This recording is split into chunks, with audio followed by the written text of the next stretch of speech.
জান ডাকেন। আর ভাবি কি ডাকে আপনাদেরকে? বাবু। কি ডাকে? বাবু ডাকে। আর কি ডাকে? হ্যাঁ, বেবি। পোলাপান কত দুষ্ট দেখছেন, বেবি ডাকে নাকি? স্বামী স্ত্রীর মধ্যে এই সোহাগপূর্ণ, এই ভালোবাসাপূর্ণ এই ডাকাডাকিতে কোনো গুনাহ নাই, আছে সওয়াব। এগুলো দাম্পত্য জীবনকে সুখময় করে, ঠিক কি না? 20 বছর হয়ে গেছে এদের সংসার, একদিনও মুখ ফুটে বলতে পারে নাই তোমারে ভালোবাসি। পারছেন? হ্যাঁ, কে কে পারছেন? দেখে হাত তুলে। হাত অর্ধেক তুলে আবার নামায়, ভেজাল আছে, ঠিক কি না? ভালোবাসি বলছিলেন? কারে বলছিলেন? ভাবিকে না গার্লফ্রেন্ডকে? হ্যাঁ, স্ত্রীকে বলবেন, নিজের স্ত্রীকে বলবেন আই লাভ ইউ। কি বলবেন? তো আমরা প্রথমে স্বামীর দায়িত্ব শুনবো। দাম্পত্য জীবনে স্বামীকে আল্লাহ তাআলা কি দায়িত্ব দিয়েছে, তারপর স্ত্রীকে আল্লাহ তাআলা কি দায়িত্ব দিয়েছে, এবং দুইজনের আবার কালেকটিভ সম্মিলিত কিছু দায়িত্ব আছে, এগুলো আমরা শুনবো। শুনতে রাজি আছেন তো? কষ্ট হচ্ছে আপনাদের? আচ্ছা, তো প্রথমে আমরা সম্মিলিত দায়িত্বের কথা শুনবো। সম্মিলিতভাবে আল্লাহ স্বামী স্ত্রী দুইজনকেই কিছু দায়িত্ব দিয়েছে, যে দায়িত্বটা দুইজনের উপরই বর্তায়। এরপরে শুনবো স্বামীকে আল্লাহ কিছু দায়িত্ব দিয়েছে, এটা শুনবো। এরপরে স্ত্রীকে কিছু দায়িত্ব দিয়েছে। আল্লাহর কসম, এই দায়িত্বগুলো যদি স্বামী স্ত্রী সম্মিলিতভাবে পালন করে, এক একটা ঘরকে আল্লাহ জান্নাতি পরিবার বানায় দিবে, সুখী সমৃদ্ধ জান্নাতি দম্পতি বানায় দিবে। এরকম দাম্পত্য জীবন, সুখময় দাম্পত্য জীবন আমাদের হোক। আমরা চাই কি চাই না? চাই। তাহলে আমরা প্রথমে আলাদা আলাদা দায়িত্ব শোনার আগে সম্মিলিত বা কালেকটিভ রেসপন্সিবিলিটি কি আছে, এই সম্মিলিত দায়িত্বগুলো শুনবো। স্বামী স্ত্রীর দুইজনের কাঁধেই বর্তায় এরকম প্রথম দায়িত্ব হচ্ছে স্যাক্রিফাইস। দাম্পত্য জীবনের আসল খেলাটা হচ্ছে স্যাক্রিফাইসের খেলা। কিসের খেলা? স্যাক্রিফাইস। এটা লাগবে। আমার বোনেরা অথবা যুবতী বোনেরা অথবা রিসেন্টলি বিয়ে হয়েছে এরকম বোনেরা, আজকে তো এক ভাই এসে দোয়া চাইলো, হুজুর 3 দিন আগে বিয়ে হয়েছে আমার, একটু দোয়া করে দেন।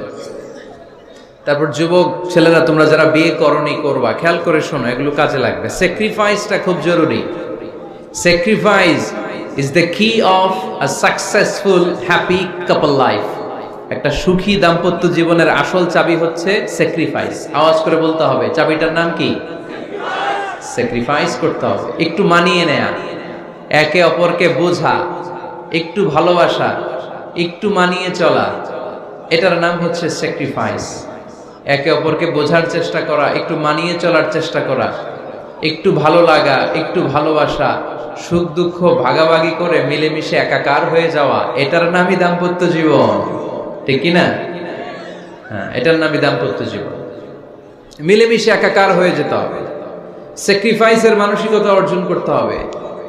একে অপরের দোষ ধরলে চলবে না, কারণ no one is perfect in this life. আপনি যে আপনার বউয়ের দোষ ধরতেছেন, আপনার দোষ নাই? কথা বলেন না কেন? আপনারও দোষ আছে না নাই? তো লিস্ট দুই ভাবে করা যায়, একটা হচ্ছে দোষের লিস্ট আর একটা হচ্ছে গুণের লিস্ট। দোষের লিস্ট বাদ দিয়ে দেন। আপনার স্ত্রীর মধ্যে আল্লাহ তাআলা কি কি গুণ দিয়েছে, এই গুণগুলোর লিস্ট করুন, দোষের লিস্ট নয়। দাম্পত্য জীবনটাই এমন, কখনো ঝগড়া, কখনো হাসাহাসি, কখনো মেঘ, কখনো বৃষ্টি, আছে না নাই? হয় না এরকম? আপস এন্ড ডাউনস, মাঝে মাঝে একটু ঝগড়া, মাঝে মাঝে আবার ভালোবাসা, আবার খুনসুটি, এগুলো মিলেমিশে একাকার করে স্যাক্রিফাইস দিয়ে একে অপরকে জয় করে নিতে হয়। কারণ no one is perfect in this world. এই পৃথিবীতে কেউই পারফেক্ট না। আপনি আপনার বউয়ের দোষ খুঁজলে আপনারও দোষ আছে না নাই? কেউ দোষমুক্ত নয়। এজন্য দোষ না খুঁজে আমরা 1 নাম্বার চাবির নাম কি? স্যাক্রিফাইস। চিল্লায় বলতে হবে, সেটা কি? তাহলে হাজব্যান্ড ওয়াইফ দুইজনই স্যাক্রিফাইস করবে। এই যে ভাই, আল্লাহর দোহাই লাগে, আল্লাহর দোহাই, এই দৌলতপুরের ব্যাপারে খুব খারাপ একটা ইমপ্রেশন নিয়ে আমি যাব আপনাদের কারণে। আপনারাই আপনাদের দৌলতপুরের বদনামের জন্য যথেষ্ট। আরেকজনের বসানোর দরকার নেই, নিজেই বসেন, কাউরে ইঙ্গিত করার দরকার নেই, কোথাও লাইট মারার দরকার নাই, লাইট বন্ধ করে নিজেই বসে যান। বসো।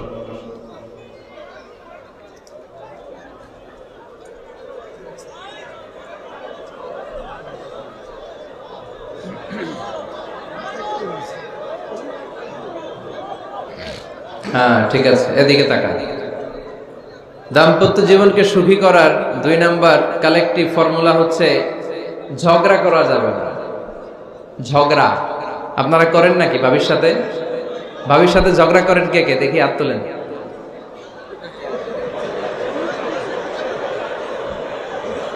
এদিকে সব আল্লাহর ওলি, এরা ঝগড়া টগড়া করে না।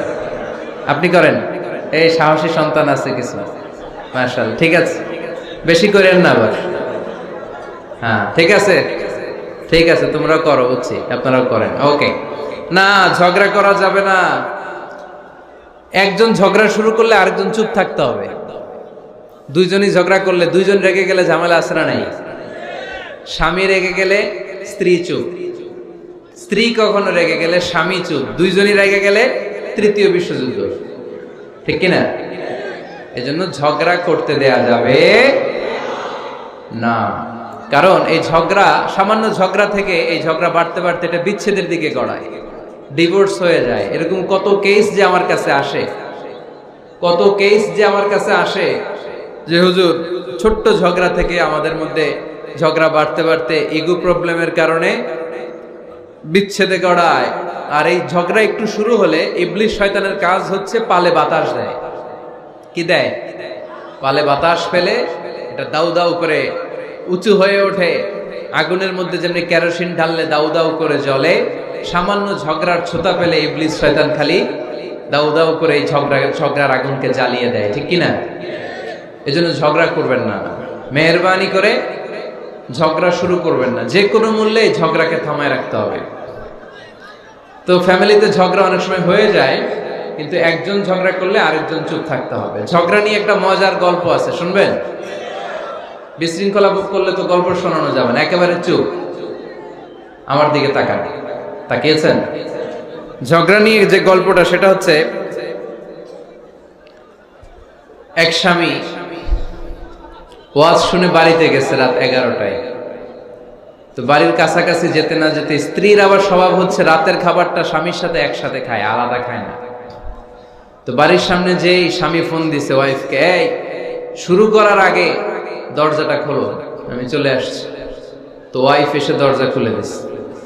এবার স্বামী ঘরে ঢুকে বলে, শুরু করার আগে রাতের খাবারটা দিয়ে দাও টেবিলে, খেয়ে ফেলি। স্ত্রী বেচারি ডাইনিং টেবিলে খাবার দিয়েছে, হাজবেন্ড বেচারা ওয়াশরুম থেকে ফ্রেশ হয়ে ডাইনিং টেবিলে বসেছে, স্ত্রীও বসেছে। তো খুব বড্ড গরম। হাজবেন্ড বলে, শুরু করার আগে ফ্যানটা ছাড়। এইবার তো স্ত্রী বেচারি রেগে মেগে আগুন, কি আসার পর থেকে শুরু করার আগে, শুরু করার আগে, কি শুরু করার আগে? হাজবেন্ড বলে, এই তো শুরু হয়ে গেল। মানে কি? ঝগড়া। মানে কি? ঝগড়া। প্রিয় ভাইয়েরা, ঝগড়া করবেন না। স্বামী রেগে গেলে স্ত্রী চুপ থাকবেন, স্ত্রী রেগে গেলে স্বামী চুপ থাকবেন। কারণ সহিহ মুসলিমে এসেছে, ইন্না ইবলিসা ইয়াদাউ আরশাহু আলাল মা। ইবলিস শয়তান তার সিংহাসন গেড়েছে সাগরের উপর। কোথায়? ইবলিসের সিংহাসন কোথায়? সাগরের উপর। সুম্মা ইয়াবাসু সারায়াহু, সে প্রতিদিন সকালবেলা তার সাঙ্গপাঙ্গরে গোটা পৃথিবীতে পাঠায়, যা পৃথিবীতে ফাসাদ সৃষ্টি কর, ফাসাদ সৃষ্টি কর। ইবলিস যখন সাঙ্গপাঙ্গদেরকে গোটা পৃথিবীতে ছড়িয়ে দেয়, সারাদিন ধোকা দেওয়ার পরে, ওয়াসওয়াসা দেওয়ার পরে, রাত্রিবেলা ইবলিসের কাছে ফিরে আসে, এসে বলে, ও ইবলিস, আমি আজকে আল্লাহর বান্দাদেরকে দিয়ে মিথ্যা কথা বলিয়েছি। ইবলিস বলে, এটা তো কোনো ব্যাপারই না, এগুলাই তো তোদের কাজ। আরেক শয়তান বলে, আমি ওজনে কম দিয়েছি একজনের মাধ্যমে বাজারে। ইবলিস বলে, এটাও তেমন বড় কোনো কাজ নয়। আরেকজন বলে, আমি সুদের ডিলিংস করিয়েছি। ইবলিস বলে, এটাও কোনো কাজ নয়। আরেক শয়তান বলে, আমি মদের আড্ডাখানায় নিয়ে মসজিদে যেতে নিয়েছিল, সেখান থেকে সরিয়ে মদের আড্ডাখানায় আল্লাহর বান্দাদেরকে নিয়েছি। ইবলিস বলে, এইটাও তেমন বড় কোনো কাজ নয়। আরেক শয়তান এসে বলে, মা তারাকতুহু হাত্তা ফাররাকতু বাইনাহু ওয়া বাইনা ইমরাআতিহি, আমি এক আল্লাহর বান্দার সাথে বান্দির ঝগড়া লাগিয়ে ঝগড়া করাতে করাতে তালাক পর্যন্ত নিয়ে গিয়েছি। মা তারাকতুহু হাত্তা ফাররাকতু বাইনাহু ওয়া বাইনা ইমরাআতিহি। আমি এক ইমানদার পরিবারকে ধ্বংসের শেষ প্রান্তে নিয়ে গিয়েছি। সামান্য ঝগড়ার পরে আমি ওয়াসওয়াসা দিতে দিতে ঝগড়া বাড়াতে বাড়াতে তালাক পর্যন্ত নিয়েছি। ইবলিস বলে, শাবাশ, তুই তো কাজের মতো কাজ করেছিস, আমার কাছে আয়, আমার কাঁধে ওঠ। ইবলিস তখন ওই শয়তানকে কাঁধে নিয়ে নাচতে শুরু করে। নাউজুবিল্লাহ পড়বেন না?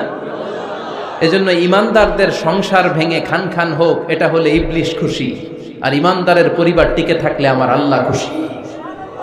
আমরা কার খুশি চাই? এজন্য শয়তানরে খুশি হতে দেয়া যাবে না। ইমানদারদের পরিবারগুলো ঝগড়ার মাধ্যমে ভেঙে যাক, সব সময় শয়তানের মিশন এটা। আর ইমানদারদের পরিবারগুলো টিকে থাক, এটা আমার আল্লাহ সব সময় চায়। সুবহানাল্লাহ পড়েন। এজন্য দৌলতপুরের ভাইরা ঝগড়া করবেন না। ঝগড়া কিন্তু নবী রাসূলদের পরিবারেও ছিল, আল্লাহ রাসূল সাল্লাল্লাহু আলাইহি ওয়াসাল্লামের পরিবারেও ঝগড়া ছিল। এটা স্বাভাবিক, দাম্পত্য জীবনের খুব সিম্পল ইস্যু। একজন রাগ করলে আরেকজন থেমে যাবে। পারবেন? কি হলো, পারবেন না?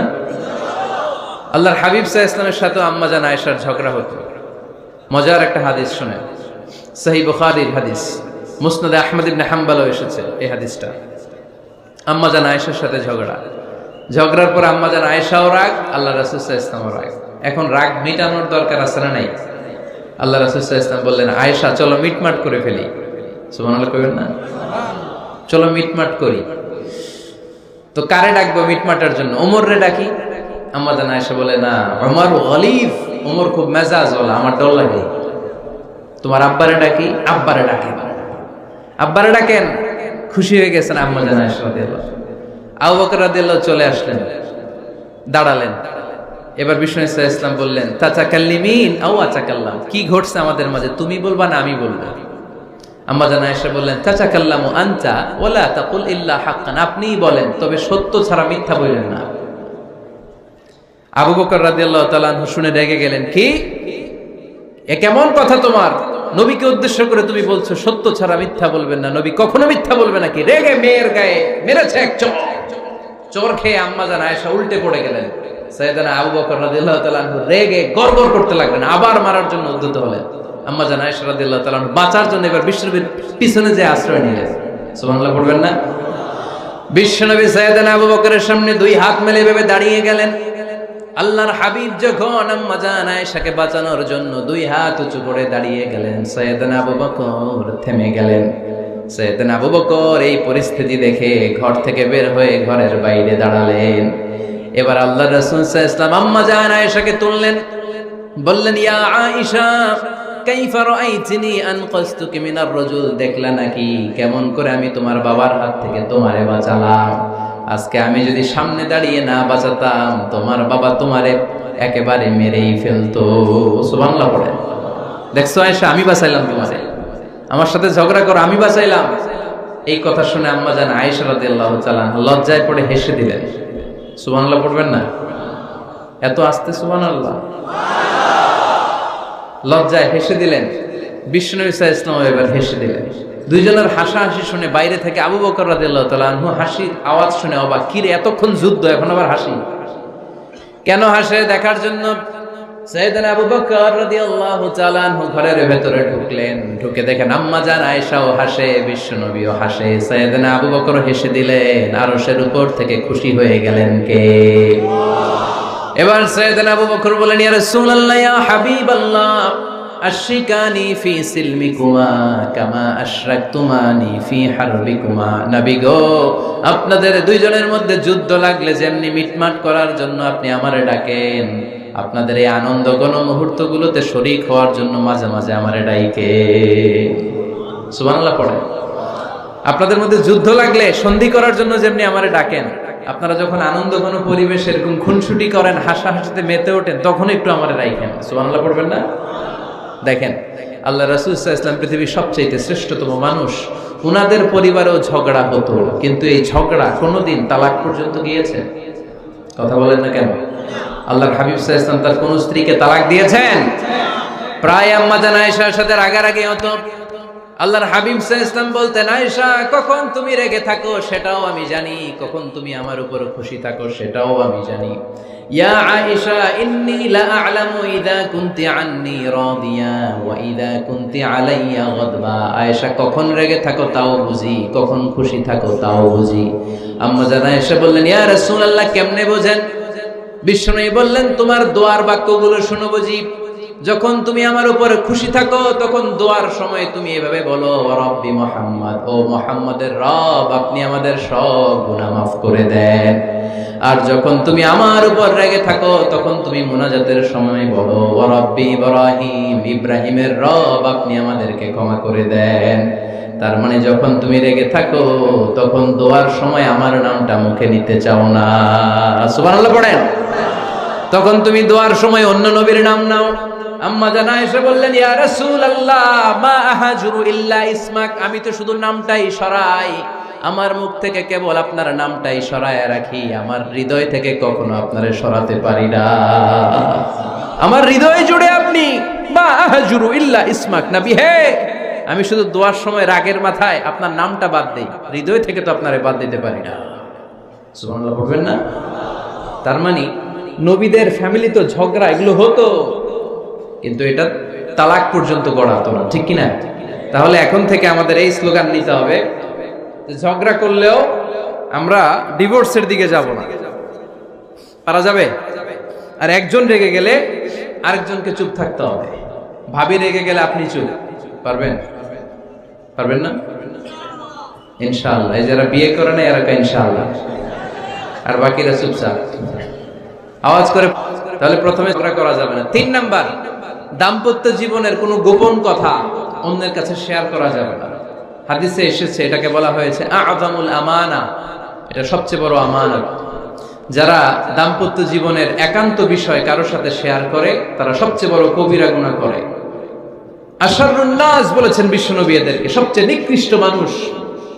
ইয়াউমাল কিয়ামাতি মানজিলাতান, আল্লাহর কাছে কিয়ামতের দিন সবচাইতে নিকৃষ্ট হয়ে দাঁড়াবে ওই দম্পতি, ওই নারী কিংবা ওই পুরুষ, তুফদি ইলা যাওজিহি ওয়া ইউফদি ইলা যাওজিহা সুম্মা ইউনশিরু সিররাহা।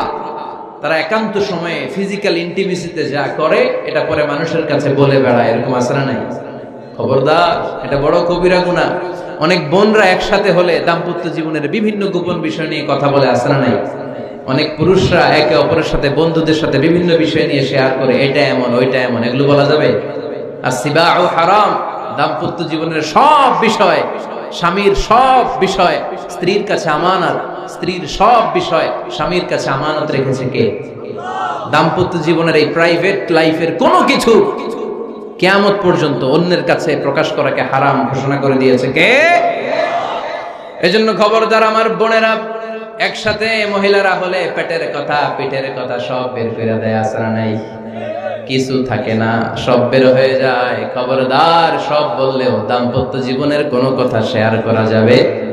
আমার ভাইয়েরা খবরদার, আপনাদের দাম্পত্য জীবনের কোনো কথা আপনার বন্ধুর সাথে শেয়ার করতে পারবেন না। এগুলো ফ্যামিলি শান্তি নষ্ট করে, দাম্পত্য জীবনের সুখকে নষ্ট করে। তাহলে 3 নাম্বার, প্রাইভেসি বজায় রাখবেন, এটা দুজনেরই দায়িত্ব। 4 নাম্বার, অহেতুক সন্দেহ পরিহার করুন। অনেক স্ত্রী আছে হাজবেন্ডের খালি সন্দেহ করে, এই ওদিকে তাকাইলা কেন, ওই মেয়ের দিকে তাকাইলা কেন, মোবাইল দেখি, মোবাইল দাও, ফেসবুকের পাসওয়ার্ড দাও, ঢুইকা দেখি মেসেঞ্জারে কার সাথে চ্যাট করছে, এই অফিসের ফাইল দেখি, এই এটা দেখি, এই তোমার ইনবক্স চেক করবো, এদিকে দাও, আছে না নাই? এই সন্দেহ ঘরটারে জাহান্নামের টুকরা বানিয়ে ছেড়েছে। অহেতুক সন্দেহ করবেন না। আবার ভাইরা ভাবিদেরকে অহেতুক সন্দেহ করবেন, এই ওদিকে গেলা কেন, ওদিকে তাকাইলা কেন, এটা করলা কেন, ওইটা করলা কেন, দেখি তোমার মোবাইল, তোমার মোবাইলের গ্যালারি দেখি, লক করে রাখছো কেন, লক খোলো, আছে না নাই? অহেতুক সন্দেহ ফ্যামিলিটারে জাহান্নামের টুকরা বানিয়ে দেয়। হ্যাঁ, ভ্যালিড কোনো অপরাধ যদি স্বামী করে ফেলে, ভ্যালিড কোনো অপরাধ যদি স্ত্রী করে ফেলে, পরকীয়ার কোনো বিষয় যদি প্রমাণিত হয়, বসেন, কনসাল্ট করেন, একে অপরের সাথে কথা বলেন, জিজ্ঞেস করেন। কিন্তু অহেতুক, আমি অনেক ফ্যামিলি এরকম দেখেছি, আমার কিছু বন্ধুকেও আমি দেখেছি যে এদের অবস্থা খুব খারাপ, খালি সন্দেহ করে, আছে না নাই? এই সন্দেহের রোগটা বড় রোগ, এই রোগ থেকে বেরিয়ে আসতে হবে। অহেতুক সন্দেহ করা যাবে না। 5 নাম্বার, হাজব্যান্ড ওয়াইফের দায়িত্ব হচ্ছে একে অপরের সহযোগী হতে হবে, সহকর্মী। আল্লাহর জান্নাত পাওয়ার ক্ষেত্রে একে অপরের সহযোগী। আপনি একা জান্নাতে যাবেন, ভাবি জাহান্নামে, এটা আপনি চান? জি না, আওয়াজ নাই আমগো গলায়। আপনি এটা চান? ভাবি একা জান্নাতে যাবে, আপনি যাবেন না, এটা ভাবি চায়? চায় না। তাহলে গেলে একসাথেই যান না, একসাথেই যান, একসাথেই যাবেন, আলাদা না। এজন্য আল্লাহর আনুগত্যে, আল্লাহর ইবাদতে, দাম্পত্য জীবনে একে অপরের সহযোগী হতে হবে। স্বামী ভুল করলে স্ত্রী সুন্দর করে শুধরে দিবে, স্ত্রী ভুল করলে স্বামী শুধরে দিবে। ফজরের সময় স্ত্রী হাজবেন্ডকে ডেকে দিবে, উঠতে না চাইলে ঠান্ডা পানির ছিটা দিবে। কারণ জান্নাতে একা যাওয়া যাবে না, গেলে দুইজনই যাব। কথা কয় না? দুইজনেই জান্নাতে যাওয়ার দরকার আছে না নাই? যত বেশি আপনারা আল্লাহর আনুগত্যে আগাতে পারবেন, তত আপনাদের মহাব্বত বাড়ায় দিবে কে? এই যে হাজবেন্ড ওয়াইফের ভালোবাসাটাকে বলে লাভ পিরামিড। কি pyramid? Love pyramid, like triangle, ত্রিভুজ আকৃতির। হাজবেন্ড ওয়াইফের ভালোবাসাটা ত্রিভুজ আকৃতির। The closer the couple comes to Allah, the closer they comes to each other. Husband wife যত বেশি আল্লাহর কাছে যাবে, তারা নিজেরাও নিজেদের তত কাছে যাবে। হাজবেন্ড ওয়াইফ আল্লাহর সম্পর্ক থেকে যত দূরে সরে যাবে, তারা নিজেরাও নিজেদের থেকে তত দূরে সরে যাবে। ঠিক কি না? ত্রিভুজ চিনেন আপনারা? হ্যাঁ, এই জিওয় কয়েকজন জিওয়, আপনারা ত্রিভুজ চিনেন না? চিনি, জিওয়, ঠিক আছে। ত্রিভুজের কয় কোণা? হ্যাঁ, 3 কোণা। এই যে এরকম লাভ পিরামিড, 3 কোণা। এই উপরের কোণায় আল্লাহর অবস্থান, আর এই কোণায় স্বামী, এই কোণায় স্ত্রী। তো তারা আল্লাহর দিকে যত যাবে, নিজেরাও তত কাছে যাবে। আর তারা আল্লাহর সম্পর্ক থেকে যত দূরে চলে যাবে, নিজেদের মধ্যে দূরত্ব বাড়তে থাকবে। ঠিক কিনা? পিরামিডটা বুঝতে পারছেন? ত্রিভুজ আকৃতির সম্পর্কটা লাভ পিরামিড এরকম, 3 কোণা। উপরের কোণায় থাকে আল্লাহ, এদিকে স্বামী, এদিকে স্ত্রী। তারা যদি আল্লাহর কাছে উভয়ে যেতে চায়, উভয়ে কাছাকাছি আসতেছে না? কথা বলেন না কেন? আর আল্লাহর আনুগত্য ইবাদত থেকে দুইজন যদি দূরে সরে যায়, তাহলে দুজনের দূরত্ব বাড়িয়ে দেয় কে? এজন্য স্বামী হবে স্ত্রীর সহযোগী, সহকর্মী। নামাজের সময় একে অপরকে ডেকে দিবেন, মোবাইলে অ্যালার্ম দিয়ে রাখবেন। স্বামী স্ত্রীরে ডাকেন, স্ত্রী স্বামীরে ডাকেন। স্বামী স্ত্রীকে কোরআন তেলাওয়াত শোনাবেন, স্ত্রী স্বামীরে কোরআন তেলাওয়াত শোনাবেন। ফ্যামিলিটারে জান্নাতি ফ্যামিলি বানায় দিবে কে? তাহলে এই 5টার দায়িত্ব কালেকটিভ রেসপন্সিবিলিটি, স্বামীর উপরও বর্তায়, স্ত্রীর উপরও বর্তায়। এগুলো মেনে চললে দাম্পত্য জীবন সুখকর করে দিবে কে?